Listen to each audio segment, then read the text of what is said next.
Bienvenidos amigos, nuevo video de Loro Cinema, reseña finalmente de Ant-Man y la avispa Quantumania. Se hizo desear, no tuve la oportunidad de verla en el momento del estreno por algunas cuestiones personales, pero finalmente pude ver la película y no quería que falte en el canal esta reseña, que en principio había pensado hacerla sin spoilers, pero me parece que ya con el tiempo que hace que está en cartelera, el comentario que voy a hacer va a tener varios spoilers en líneas generales para analizar lo que ha sido este film y la presentación de él, que será el gran villano de las próximas películas del MCU, que es Kang el Conquistador. Antes que nada, como les digo siempre, denle like a este video porque va a ayudar muchísimo a que se difunda en YouTube, y si no se suscribieron al canal, háganlo porque es totalmente gratuito. Bueno, a ver, eh, quiero comentar varias cosas con respecto a esta película, porque hay sobre la mesa un debate que tiene que ver con la calidad de los productos de Marvel. Si la cantidad es igual a calidad, y si la decisión que ha tomado Marvel de hacer un recorte en cuanto a la cantidad de productos, fundamentalmente de streaming, que esté estrenando, tiene que ver con parar un poco la pelota, bajar un cambio, darle más tiempo a construir algo de mejor calidad, aunque tengamos que esperar un poco más de tiempo y que no tengamos tantos productos. Es el futuro de lo que nos espera de acá en adelante en el universo marveliano. Esta película inaugura un poco la fase 5, ¿no? Y tiene mucho que ver con el legado de Kang, ¿no? Tiene mucho que ver con lo que va a pasar en las próximas películas, después de los anuncios que se hicieron oportunamente y de lo que vamos a ver en las próximas películas de Avengers de acá a un par de años, y que tiene un poco como gran villano a Kang el Conquistador, personaje que ya habíamos visto en la serie de Loki, aunque era una variante de Kang. No es el Kang protagonista de esta película, sino que es una variable. A ver, el film creo que es el film más Star Wars de Marvel. Es lo primero que quiero decir y es la primera sensación que me dio la película cuando la vi. En cuanto a la estética, en cuanto a los efectos especiales, en cuanto al mundo cuántico, ¿no? En cuanto a las criaturas del mundo cuántico y las ciudades del mundo cuántico. Tiene un estilo muy Star Wars, en la estética, digo, ¿no? Esto se puede apreciar claramente en muchos lugares, en muchas ciudades a las que ellos van, o muchas locaciones dentro del mundo cuántico en donde podemos encontrar distintos grupos, ¿no? Y después la presentación de un villano que, a ver, tiene la responsabilidad de una vez por todas de que Marvel nos dé un villano acorde a lo que significa la franquicia. Porque la realidad es que hemos tenido un problema grande con los villanos, a excepción de Thanos, ¿no? Thanos se coció a fuego lento, ¿no? Thanos fue presentado en varias escenas postcrédito y tuvo su gran debut y su gran protagonismo en las últimas dos películas de los Avengers, ¿no? Esto ha sido un poco a la inversa, porque acá Kang el Conquistador fue presentado, el original, el verdadero, en esta película, que es la primera de la fase 5. Con respecto a Kang el Conquistador, creo que es uno de los puntos más altos de la película, que tiene algunos problemas ya repetidos en Marvel. Es una película recontra pochoclera, muy al estilo estéticamente Guardianes de la Galaxia, ¿no? Con el humor característico de Ant-Man, obviamente, que no siempre funciona. Me parece que hay algunas bromas que estuvieron bien y hay otras que me parece que eran innecesarias o que directamente no funcionan. Y ha tenido algunas resoluciones que a mí me han parecido bastante flojas y en algunos casos hasta patéticas.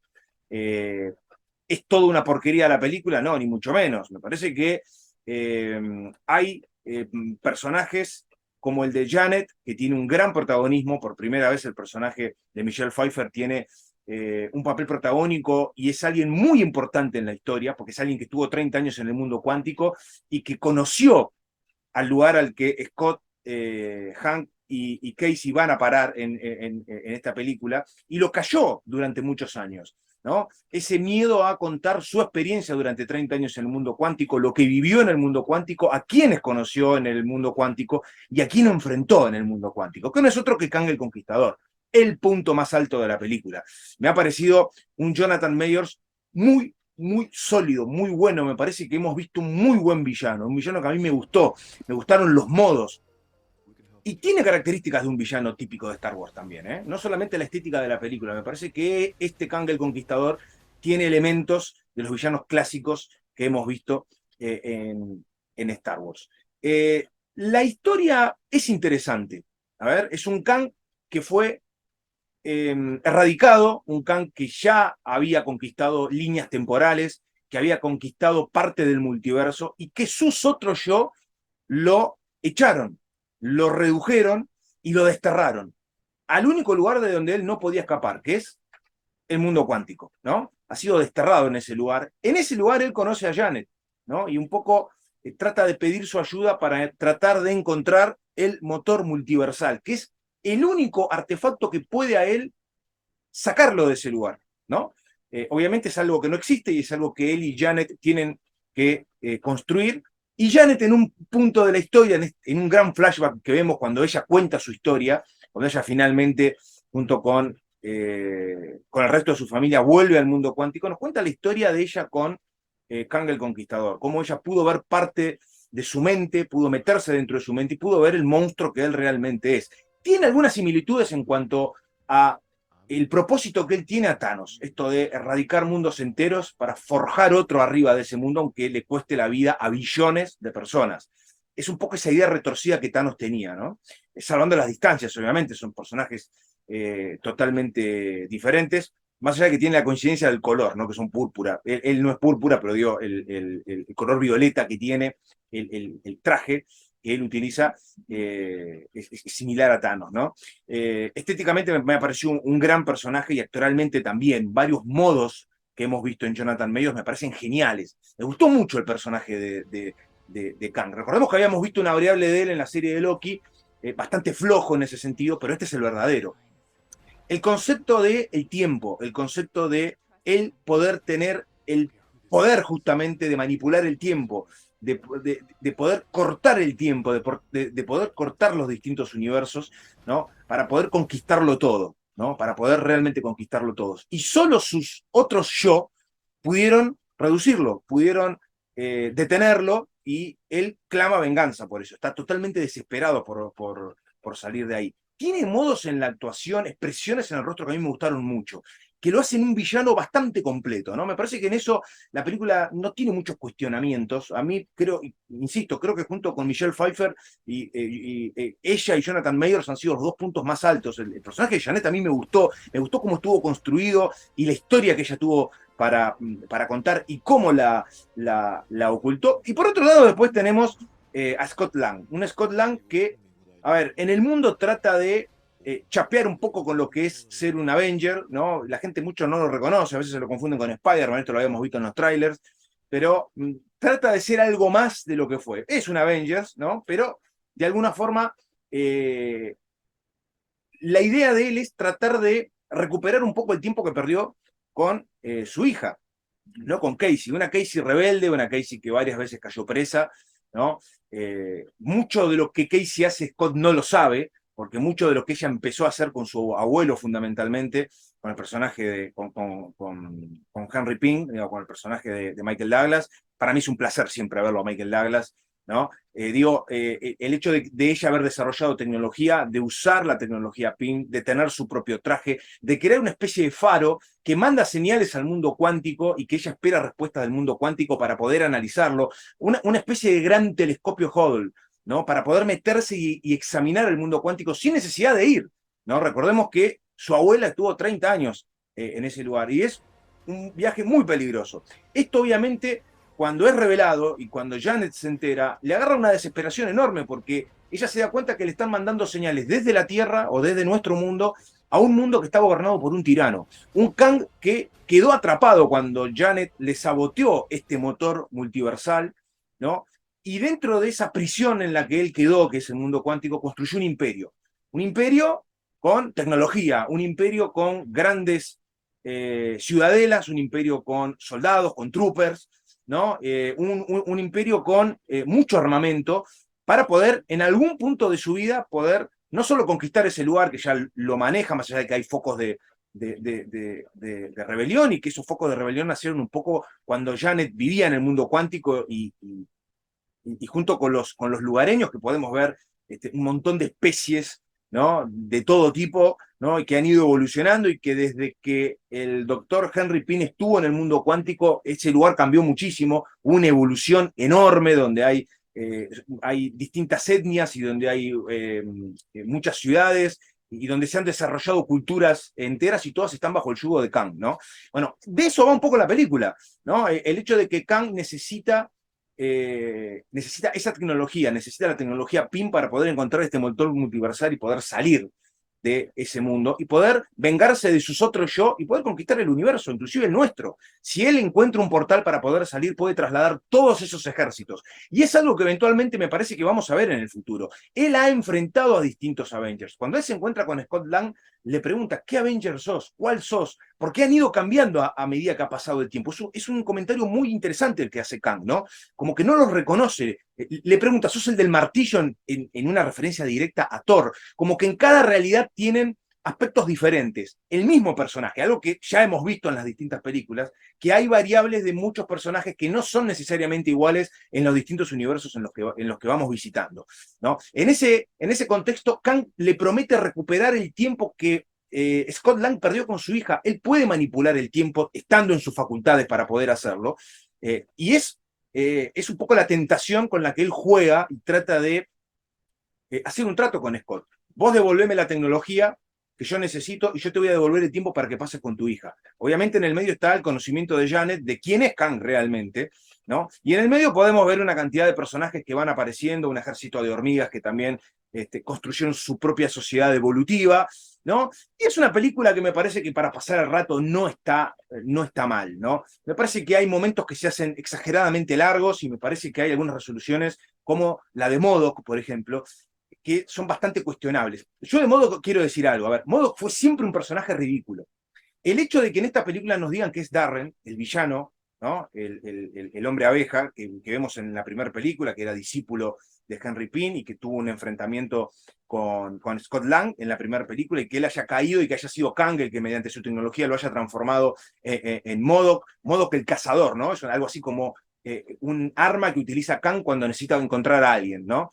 Porque muchos por ahí se quejaron del diseño, que parece realmente estupidísimo, que parece berreta, que parece de mala calidad, pero la realidad es que si bien estéticamente no se ve bien, es MODOK. MODOK siempre ha sido un personaje ridículo, siempre ha sido un personaje que estéticamente es un chiste viviente, ¿no?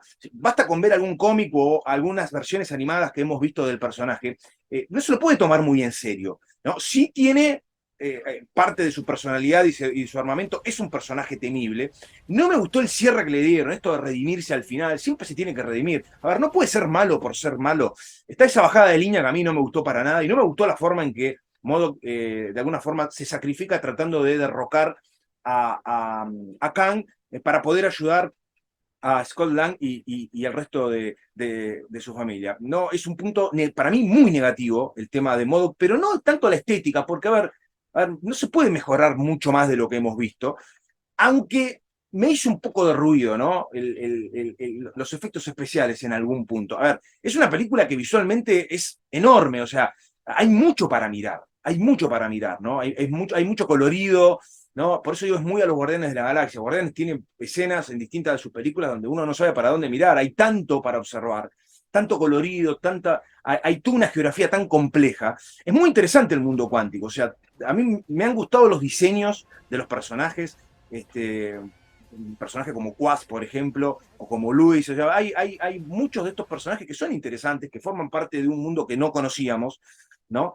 Pero me parece que hay decisiones en la película que no terminan de funcionar para hacerla una película, un film sólido, ¿no? Abusa del humor, para mí, en forma exagerada, y no es humor del bueno, salvo dos o tres cosas. Es siempre bueno también verlo a Bill Murray. Me gustó el personaje de Lord Krylar. No es un personaje que yo conozca de los cómics, yo particularmente, pero verlo en escena estuvo bueno, forma parte del pasado de Janet, la relación que ella tuvo con él, eran teóricamente amigos, pero después de que ella se fue, muchas cosas cambiaron y muchos terminaron sirviendo a Kang. Y en definitiva me parece que es una película que abre esta nueva fase con algunos fallos, ¿no? Pero presentándonos, que creo en definitiva es lo más importante, al que será el gran villano de esta fase de Marvel, que es Kang. La película tiene dos escenas postcrédito, una que nos muestra las otras variables de Kang. Podemos ver decenas y decenas de Kangs que se reúnen porque fueron ellos los que lo hicieron prisionero y los que lo derrocaron y los que lo mandaron al exilio, ¿no? Y son ellos los que saben que Kang sigue siendo un gran riesgo. La sensación de esa escena postcrédito es que dentro de los distintos Kangs que forman parte de las distintas realidades y de los distintos multiversos o de los distintos mundos, hay como distintas jerarquías dentro de los Kang. Hay uno que parece un faraón, hay uno que parece ser el líder. Vamos a ver cómo va a ir avanzando eso. La semilla de las variables de Kang se plantaron en la serie de Loki. Y esta película está conectada con Loki directamente, porque hay una segunda escena postcrédito que da la sensación de que transcurre en el pasado o en una realidad alternativa donde parece que estamos en el siglo XVIII o en el siglo XIX, y donde podemos ver a una versión o una variable de Kang haciendo una presentación en un escenario y donde podemos ver a Loki, ¿no? Donde podemos ver a Loki en esa realidad, que me parece que eso tiene que ver con la segunda temporada, ¿no? De el hermano de Thor. Loki está con Morbius, ¿no? Y que ellos dos estén juntos y que estén observando a Kang y que a Loki no le guste absolutamente para nada lo que está viendo, me parece que tiene que ver con cosas que por lo menos en esa parte de la historia la vamos a ver en la temporada 2 de Loki. La otra escena donde están los otros Kangs, me parece que, bueno, eso se va a estar plantando y creo que en Loki nos van a dar información pensando en lo que va a venir en las próximas películas de esta nueva fase de Marvel, que obviamente tiene como gran villano, y habrá que ver a partir de ahora qué es lo que vamos o cómo lo vamos a ver a Kang, porque, a ver, sabemos que la película que se va a estrenar en el 2025, es decir, dentro de 2 años, se llama La dinastía Kang, ¿no? Entonces, y él menciona esto de su propia dinastía. Entonces, vamos a ver con este puntapié inicial qué es lo que este villano, que a mí me parece interesantísimo, lo repito, es para mí el punto más alto de la película, sin lugar a dudas, junto con Janet, pero digo, él como villano me parece que es un personaje con mucho poder, estéticamente es un personaje que me gustó y actoralmente es una interpretación que me gustó. Vamos a ver qué tiene para decir pensando un poco en el futuro. Me gustaría que comenten qué les pareció la película, si coinciden conmigo o no, si les encantó, si les pareció una película floja, si creen como a mí que tiene puntos altos y algunos puntos bajos y algunas decisiones que la verdad son muy flojas. ¿Qué les pareció estéticamente, los personajes? La estética en general de la película, no dejen de comentar, escriban, denle like al video porque va a ayudar muchísimo a que se difunda en YouTube, suscríbanse al canal que es totalmente gratuito y nosotros nos estaremos reencontrando muy pronto con mucho más contenido para compartir con todos ustedes. Chao.